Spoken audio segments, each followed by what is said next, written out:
I started off attending the meetings with Paul and Alan Rasmussen and Bill Losey just to get a feel of the Facilities Planning Advisory Committee.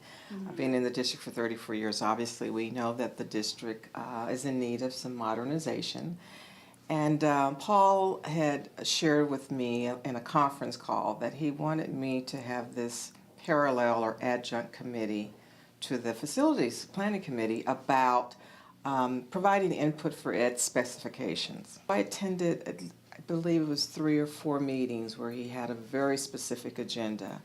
And he took his time and he framed, we call that in education framing it, giving it the background and build the background knowledge so that every single person on that advisory committee is what I call was calibrated. So when he used the word as specifications, everybody had the same background knowledge. If he said this is what the committee would be doing, they all knew the roles and responsibilities. So he created his own class.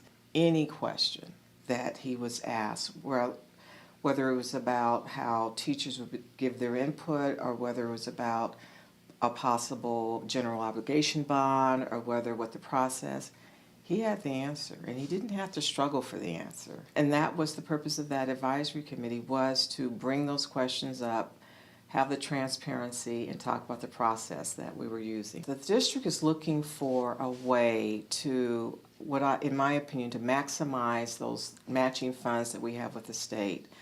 Our facilities are aging, and we have acknowledged our maintenance and operations department and facilities department for really, if you will, band-aiding our facilities. Mm-hmm. And so we know that we can't band-aid it for much longer. A year and a half ago, he and Petra came out and went to every single school to do a conditions assessment. And any question that we can ask, or a community member can ask, or a board of trustees would want to ask about our schools is already captured in this conditions assessment. Once that was done, then we began looking at what do we need to do to modernize our facilities or to reconstruct the facilities.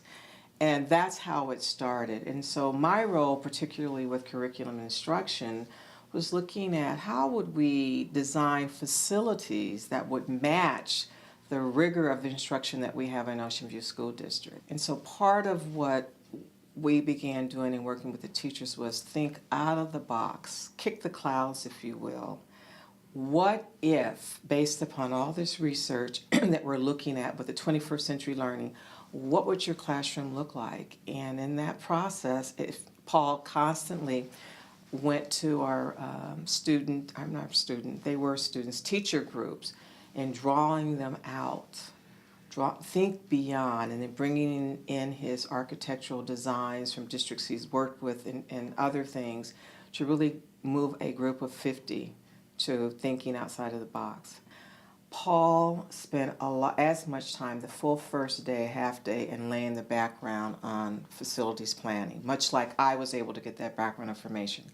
And initially teachers were thinking, what does this have to do with what I do every day with kids? But he was very wise in making sure that that foundation was there. When they asked questions, I looked around, Paul had his jacket off, he had his sleeves rolled up. He was sitting down, leaning in with those teachers asking questions. And so much so, towards the end of the first day, the teachers had built this relationship with both he and Petra, and were talking, and he was part of their team. And there was like a trust, there was a mutual understanding. They listened to the teachers, which is very important, and the teachers in return listened to them. In working with Paul, you get the sense that he says what he means, and he means what he says. He walks his talk. And the other amazing thing is that I learned so much from him, and with the background and when I was talking to the teachers and they would send me their email and their ed specs, I could hear Paul saying, remember, push them beyond just what they're used to doing. Mm-hmm. And then I could hear Paul saying, well, gosh, I'm going to break them into groups, so we were learning from each other, educators and architects. So Paul, with his experience, with his knowledge of the process and his people skills, is able to work with teachers, community members, and staff to talk about opportunities. So we all have heard that, out of the crisis is an opportunity, but truly, we're not going to always be in this budget crunch.